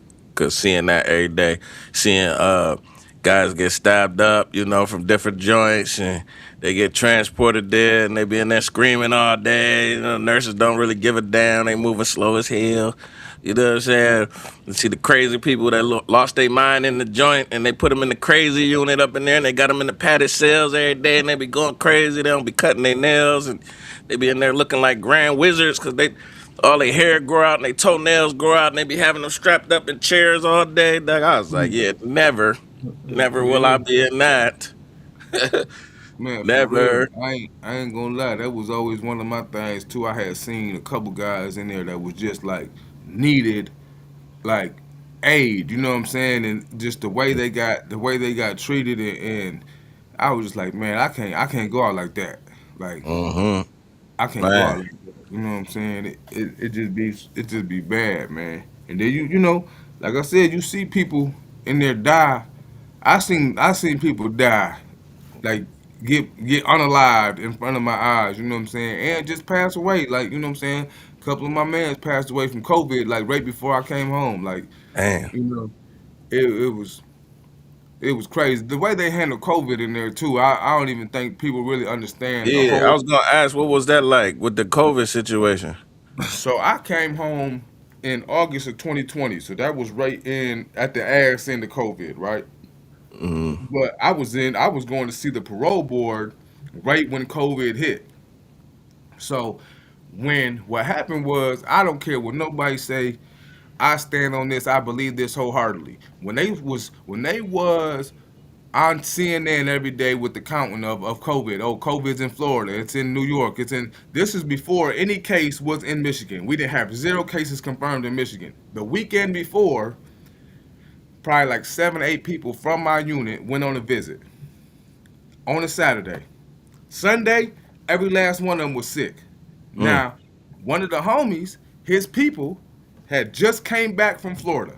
They had came back from Florida on that Thursday. On that Saturday, they came to visit him. His aunt stayed home because she was sick. His uncle came. The next day on Sunday, everybody, all of them people that was on the visit, they was all sick, and it got probably 60 to maybe 100 people in the unit sick, and then there was people in the front units that started getting sick, and the front units noticed it first because that's where all the administration was at. You know what I'm saying? All the, like, if the warden walks through, he's walking through the first unit. Where I was all the way in the back, so he very rarely made it all the way back out there. This at Macomb, and when that happened, like, they was like, oh, it's the flu, it's the flu, so they shut down all movement. Oh, it's the flu, it's the flu. Guys was in there getting sick, they couldn't come out, so they locked down all the units. Then, like a week later, they get the first confirmed case in Michigan. Now we got this COVID in the Michigan. You know what I'm saying? So then probably like they kept saying it was like 2 weeks after, oh, it's the flu, it's the flu, it's the flu. And then it was, oh, it's COVID. You know what I'm saying? We tested guys with COVID. So what they did was they took guys that was sick and brought them all the way back to our unit. Now, mind you, it had already flowed through our unit, so we was kind of already we was already straight. But what they did was they brought everybody that was sick back to our unit and took us and put them up there in their unit, up in the front. But they never separated us. So they come back, they're sick. As I'm leaving out my cell, I'm like, yeah, what's up, bro? You know what I'm saying? Okay, see you later. And then I'm going right back up front with the COVID. You Yep. know what I'm saying? So the shit never went nowhere. It just rotated and rotated and rotated around. You know what I'm saying? And then they brought in the National Guard. They had the National Guard test us all. You know, but by then it's too late. It Yeah. didn't already ran its course, but 10 people done died already. You know what I'm saying? Like, but they just so then they're moving us into the gym. They're trying to separate us. Like, what do you just leave everybody where they're at? There was no need for you to move anybody. The shit is gonna go through what it's gonna do its process. You moving people just exposes the people that ain't been exposed. You know what I'm saying? Because you moving 6 people. So it never made no sense. They mishandled us all, and I feel like a lot of people lost their lives at Macomb because of it. You know what I'm saying? There was no reason to move anybody. Like, if your unit is sick, then lock your unit down. Like, nobody comes out the unit. But that's not what they was doing. They was bringing the sickness to every unit. Yeah, we knew they Elementary and wasn't middle prepared school for it, building. how they handled it, man. Because that's why they had so many deaths in Michigan, man, with COs and so many people inside died because of how they was mishandling, man. And I just couldn't imagine being inside during that catastrophe, like a catastrophe of that magnitude, the chaos that it would cause. You know what I'm saying? I remember one time the lights. You ever had the power go off in the joint? Yeah. And you see how the chaos be when the power go off, like Yeah. it get As soon real as it spooky. ain't no structure, it's just it's anarchy. You know? It's just but what happened with that is they took all the yards and everything. They had us locked down all the time. So on top of like us Man, being sick, it's just the pressure of like we can't get outside. Like nobody's being able to get on the phone. You know what I'm saying? Like we just stuck in the cell all day. And then at Macomb, we ain't got toilets in the cell. You know what I'm saying? So we're all trying to use the same bathroom throughout the day, like trying to get out the cell. Like they ain't going for that. So that's causing problems. Like it was just, and then at the end, what they was doing was this how they did it, man. They was saying you got paroles. If y'all guys going home, you got to test. You know what I'm saying? You got to test and see if you got COVID. If you got COVID, you can't go home. So a guy was supposed to go home on Tuesday. They tested him Monday, said he tested positive, and held him for 7 days. they did that to Or my cousin. it was 30 days. It was 30 days at this time. So Yep. I said, so I at this time I got my parole. You know what I'm saying? So I'm like 60 days from home. So I go to the counselor. I say, listen, there's no way you're about to test me for COVID the day before I go home, and then tell me I got it, and then tell me because you guys are mishandling everybody, or I get a false positive, and then you go hold me for 30 days past my out date till I'm clear. I said, there's no way, because that's what they was doing. I said, y'all gonna test me right now, 30 days before I go home. You know what I'm saying? And if I test positive or not, you can put me in a goddamn cell, and then when my day come, let me out. You know what I'm saying? Like, you're not gonna hold me 30 days past because of COVID, because y'all don't want to test me 30 days before. You want to test me the day of. I was like, hell no, because they was doing false positives at this time too. It was a bunch of them. So I was just Was like, man, I was like, hell no, and that's what they was doing. I seen them, and I seen one guy. They told him he couldn't go home because he had COVID. He assaulted the police. And got more time. Yeah, because he's like, what you mean I can't go home? Like, I did all my time. I got a parole. I'm going home. And you telling me because I'm sick I can't go home? Like, hell no. And he nutted up. You know, that's and crazy. yeah, you know, at this time, I'm a critical thinker. So I'm like, I'm not leaving no room for that, because I know how my reaction is going to be if they tell me, oh, no, you can't go home. You got COVID. You know what I'm saying? So I'm Yeah. like, the whole time I'm in the cell, they end up putting me in seg. Like, I'm stressing. That morning they come and taking my temperature and shit. Like, I'm the whole morning, like, I'm anxious. I'm ready to go home. Like, so my adrenaline's pumping. I'm warm the whole morning. I'm taking water and a cold rag and putting it on my head. I'm seeing the nurse come in. I'm drinking cold water, holding cold water, so just so Mhm. that when they come, my temperature is right. You know what I'm saying? Mhm. I'm not hot, because they go like, oh, if you hot, you got COVID. You know, so I was doing everything I could do to make sure I got, you know what I'm saying, I cleared Yeah. that test. You know, like, you're not gonna keep me no extra 30 days. You know what I'm saying? I'm in that mug stressed out. Like, shit, I'm ready And to it go wasn't no home. treatment if you did get COVID. Like, if you did get COVID, there wasn't no treatment.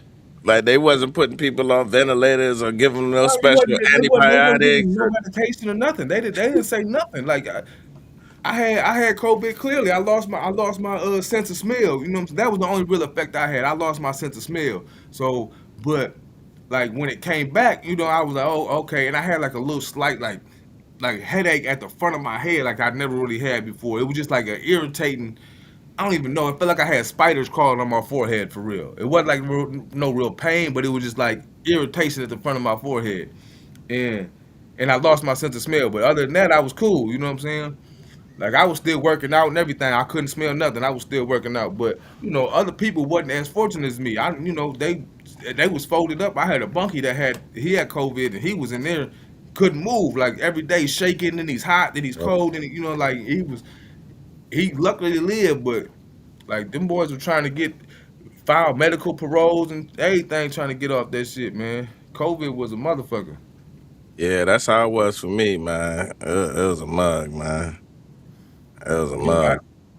Yeah, I felt bad for them boys that couldn't really shake it, man, because it was rough on a few of them guys, man, for real. And they wasn't giving you nothing. You just gotta thug it out. You know what I'm saying? You just gotta wait for it to pass. Yeah, So And crazy. I know a lot of our seniors, passed away from COVID in there because they already had conditions. You know what I'm saying? yeah, All that COVID did is maximize the condition that they already had. You know, yeah, I lost a few brothers in there. yeah, no tar, man, no tar he had a heart attack in like 2015 or 16 or something. You know what I'm saying? So, and ever since then he had like lung problems and shit. He had heart problems and shit.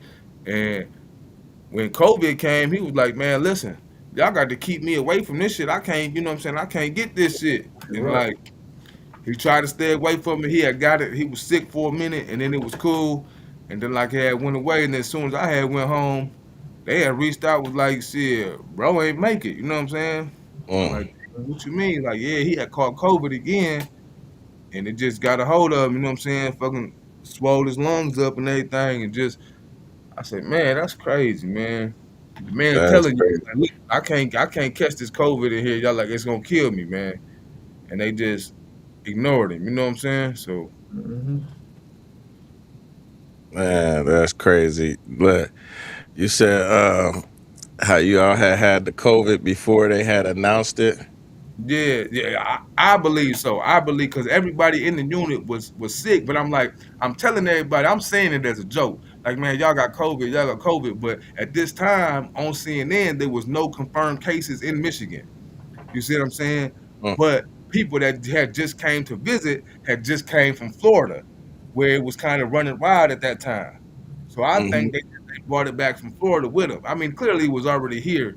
You know what I'm saying? They just had no confirmed cases yet. But and that's how, like, Macomb Correctional Facility was one of the first places in Michigan with COVID. Like, I swear, like, I know, ain't I no. believe you, because I had actually, I'm trying to find it, but I had wrote an article a long time ago, like right before COVID had started, and I basically had said why I felt that I had COVID before they had announced that it was around, because I had it. I know for sure I had it because I had it twice, and it was exactly the same the second time around as it was the first, but it was way before they had announced any cases in Michigan. Yeah. So and that's what. So this is why I think it was, because everybody that got sick in the unit, like they was, when I tell you sick, like my homeboy, like I went, I had to go check on him because he wasn't coming out. Like I had to go down there to a cell, like, bro, you all right? You know what I'm saying? You good? Like I'm talking about, couldn't hold nothing down, couldn't eat, like was pale. It was like, it was just, you know how if you get COVID bad, it folds you up. So he was folded, and I was just like, damn, and I was like, bro, you got COVID, bro. But they was like, it ain't in Michigan yet. It ain't in shit. It's coming. It's coming. I believe it was here way before they announced it. We had a confirmed case. Heck yeah, I found my article too. Now that's crazy. Yeah. I had wrote a whole article. Here you go. This was back in March 26, 2020. I said I had COVID-19 and recovered. And this was the note I had actually sent to my boss. I said, I think I got the Rona. I had told her, I was like, I think I got the Rona. And I had put the laughing emojis, and I said, seriously, I'm not feeling good. I'm going to take the day to recover.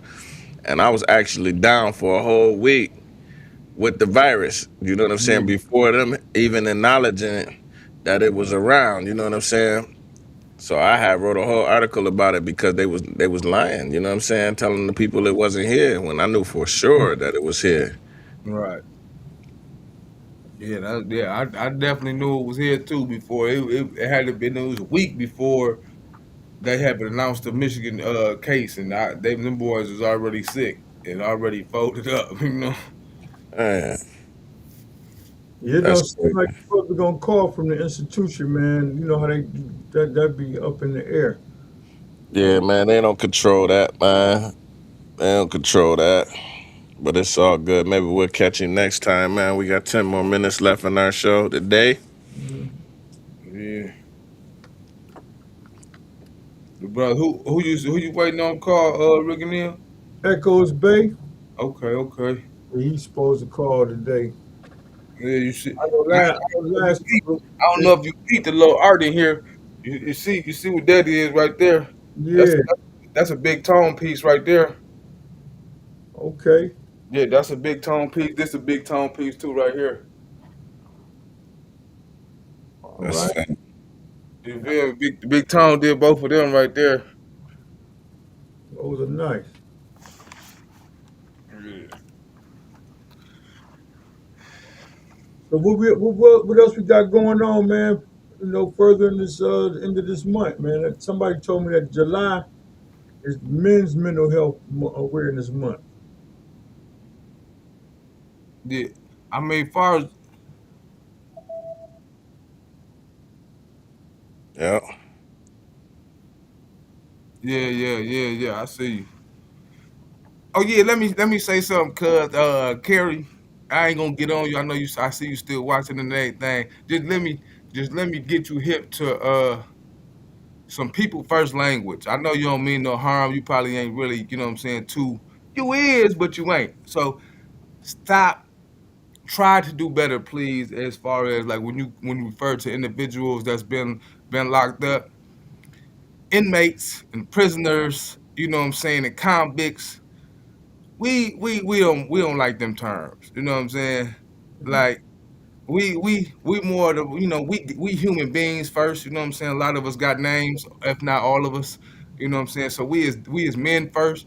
So like the inmate comment, I understand what you were saying. I know you didn't mean no harm, but like just say a guy that's locked up. or that was locked up, or you know what I'm saying, or incarcerated individual, you know, the guy on the inside or something, just to make sure you acknowledge that he was a man first and he not just an inmate. You know what I'm saying? That's Returning neighbors. You know what I'm yeah, saying? yeah. And Yeah. a returning neighbor, a returning citizen. You know what I'm saying? I'm not a I don't really like formerly incarcerated or none of that. I don't really, you know, whatever. But you know, if I always say, hey, I introduce myself, yeah, I was locked up or whatever. But you know, it just, you know, giving us the title where it has such a negative, you know, connotation on it. You know what I'm saying? Prisoner, inmate. You know what I'm saying? That's like calling, you know what I'm saying, a member of the LGBTQ community, you know what I'm saying, a derogatory term instead of or acknowledging them as being gay instead of the person they are. You feel me? Like already. You know, when I was locked up, man, I hated when the officers call you a convict, man. Yeah, man. I They don't like didn't call you by your name. Really. Come here, convict. You know, I'm like, that. Well, I was in the child hall one time, man, and one of the captains was in there, and I consider myself a prisoner. If anything, I was a damn prisoner. I wasn't no convict. I wasn't no inmate. I don't even supposed to. I'm a prisoner. You know, so he said, "Come here, convict," and I was like, my first thought was, I told him that his mama was a convict, and when I told him that, when I told him that, for the rest of the week, I was Oh, your head. man, you gotta watch your room now. They better shake that thing down. Yeah. I get it. Yeah, man. I used to hate how they used to label and talk to us, man. It was just like no reason for it. You know what I'm saying? Especially like it threw me off, man. At the legislation day, brother Hakeem, when he was talking, he was saying that it was a crazy statistic. They said that the average citizen commits about 5 to 7 felonies per day without even knowing it. Like, and that's because of the amount of laws that we have in this country that are crimes. You know what I'm saying? When I was in the military, I had a cousin that was in Japan. So he would always call from Japan, like, yo, so crazy out here, it's way different. And we would probably talk about how different the culture was, because I've been to China once. I got to see how it was out there. I've been to Germany once. And when you go to other countries and you see they do prisons and jails totally different. Like in Germany, if you go to prison and you come home, it's done. Like you clean slate. Like they don't care. They like, yo, you did your time. You back now. Let's put you back out here. They give you ultimate green light. Like there's no blocking. There's none of that. There's just like you back now. There's no negative connotation with it. It's you did your service back to the community. Now you done. And Right. in Japan, they prison systems is totally different. Like everything is, you have more dignity, you have more respect. You know, it's just when you get to American prisons that you see the lack of respect, them treating you like a dog, like an animal. Like you said, you working in the kitchen and you preparing the food, and you see right on the can it say, not for human consumption. Like they giving us animal feed, animal corn. You know what I'm saying? When we eat corn on the menu, this is animal corn, and you know the difference because you can see it's hard in the mug. You know what I'm saying? It ain't good at all. You like, so they treating us worse than animals in most cases. So you see the lack of respect. You see this lack of dignity. All of that, you get stripped from all of that, and that's why we have such a disdain for the system and for the people that work in the system, because a lot of times guys go in there and they work. Yeah, we know that this is a job for you, but you don't got to go on in there and treat people the way that they do, you know, making it harder for us in there and demeaning us and degrading us and all that. Right, like I'm already away from my family in this pressure cooker of violence, you know what I'm saying, and pressure cooker of stress, you know what I'm saying, and now you want to come in here and add on to more, or you know what I'm saying, what I got going on, you want to, because you in your feelings about your wife or whatever you got going on in your outside life, so to take it out, you know what I'm saying, to get some aggression out, you want to write a ticket, or you want to, you know what I'm saying, pick a fight with me that you know I can't win, you know what I'm saying, or just to put a guy in the hole, or you know, talk crazy to a guy. I seen some officers. I mean he got his butt whipped for this, rightfully so. But like, what even gives you the audacity to think that you can even do this? Like, He told the guy bought his a bag of chips out, which we have St. Louis Correctional Facility. At this facility, it's super strict. You only allow one item out, which he was allowed to have. He was allowed to have one item, which was the bag of chips. He bought the item out. The officer told him he couldn't have it out there, that he didn't need a whole bag of chips in the day room, and to take it back from him, or he was gonna take it from him. He said, "Man, you're not gonna take nothing from me." He was like, "Well, take it back down to your cell." He's like, "I ain't taking shit down to my cell." You know what I'm saying? Blase speak, whatever. The officer snatched the bag out his hand, snatched it out his hand, threw it on the floor, and stepped on it. Boom. That was the wrong guy to do that to, because immediately he grabbed him up. I'm talking about, and got to beating him. I'm Mm. talking about he beat him so bad that this is how bad he beat him. He was a big guy, so when he got to beating him, he was unconscious. The other police ran up to try to help him. He bink knocked the police out, turned right back down to beat the other guy that was already down. You Mm. know what I'm saying? He did that to three officers, the first three officers that ran up until they came up and shot him with the taser. So there was a total of 4 officers dying on the floor before they shot him with the taser. But he never looked at none of them other ones. He went right back to old boy Mhm. right at bink bink and just was whooping him.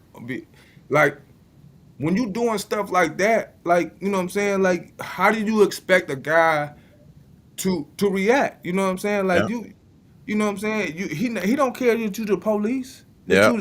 you a CO, because you can't disrespect nobody like that. You can't do no stuff like that, and that type of stuff. And what happened? My shit Nothing. went It black. just froze. You just froze up for a second, but we can still hear you. Yeah, okay, yeah, but see, that type of stuff is just like, you know, the type of stuff that doesn't need to be happening. If this is the type of staff that you hiring, you know what I'm saying? Like, come on, man, how can this be better for anybody? You know what I'm saying? Oh, he's supposed to be better. He's supposed to learn patience and just went through the proper procedures. Man, yeah, right. What he supposed to do? Write a grievance about some shit that this police just stepped on his bag? Like, that don't, come on. Yep. You know? I got fired from my gate pass job, dog. From the hospital. My last, I want to say it was my last 6 months left in prison. I got fired from my gate pass because I got into an officer situation. On the gate pass, you have to come back and you have to do the strip search every day when you get off your shift. You know, that was standard procedures. And I'm used to doing this all the time. But we had this one officer that will always take it to the max, always say extra stuff, to try to dehumanizing you, you know what I'm saying, degrade you. And then at the same time, we thought that he might have been, we knew that he wasn't a straight male. So anyway, long story short, I'm doing my strip search. I do it like we regularly do, your quick squat and cough, joint. You already pulling your pants down and showing a man your butt, you know what I'm saying? It's already uncomfortable. But this man go, "Oh, that's not good enough. I need you to bend down and put your hands on your cheeks and spread your cheeks open." I'm like, "What? I ain't doing that." You know what I'm Yeah, saying? I'm like, "That ain't regulations." You know what I'm saying? I said, so me being a smart ass, I say to him like, if you want to see, you want to see something, basically, I'd basically question his character as a man. You know what I'm saying? And because of that, they wrote me up, wrote me tickets. You know what I'm saying? Took my gate pass job, all of this because of this man and what he did. You know what I'm saying?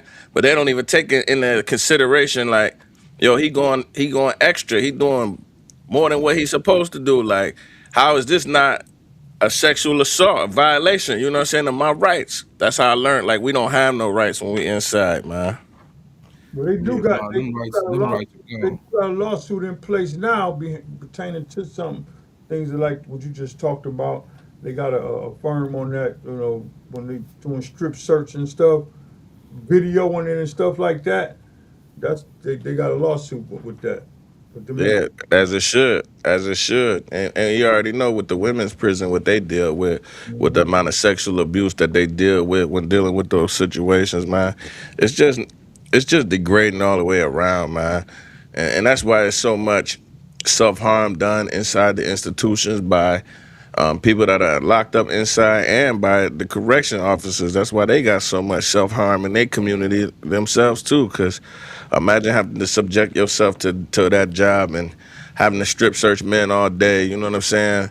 constantly making men bend over, and you gotta look at them in their private areas all day for a job. You know what I'm saying? It's gonna make you depressed too. In private areas all day for a job. You know what I'm saying? It's gonna make you the crazy echo. But all right, man, we done for the day, fellas, man. Y'all got anything else y'all want to add? No, I'm good. Shit.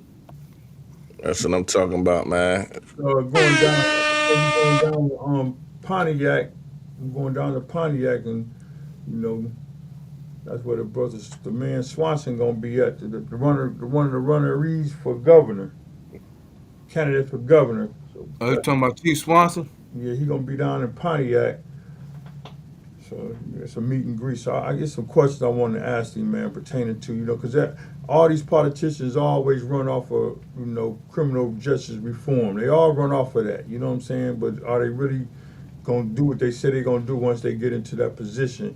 Are they just running off of that just to say, I'm for change, because he spoke about change in our institutions and doing some things of changing the policies and the way things is ran in prison. I just want to ask him a few questions and see where he stand on that. Yeah, make him stand on that. Well, shit, go ask some questions, then come back and let us know what he said. I'm gonna bring him onto the podcast. That's gonna be one of the things that he can get on here as a returning neighbor and speak on it. Nah, I bet. Heck yeah. All right, fellas, man. Appreciate y'all, man. Y'all enjoy y'all day, and we'll tap in later. I already know, bro. Appreciate y'all. Peace. Peace.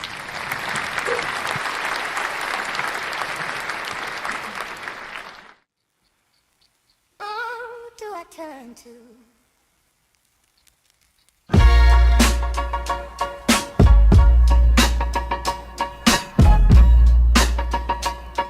Who do I turn to? Walk back in with a duffel bag, one key, one bus card, one last tag. Mama moved, phone dead, rent due. I know the block, but the block don't know you. Paperwork thick like a brick wall. Every form say sign here, I stall. Online page keep asking me to prove what I spent years trying to get loose. First day home, I don't sleep much.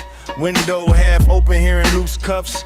My hands still shake when the door latch clicks. Still count steps like a cell block shift. I tell myself breathe, keep pace. But the same old alley got a new face.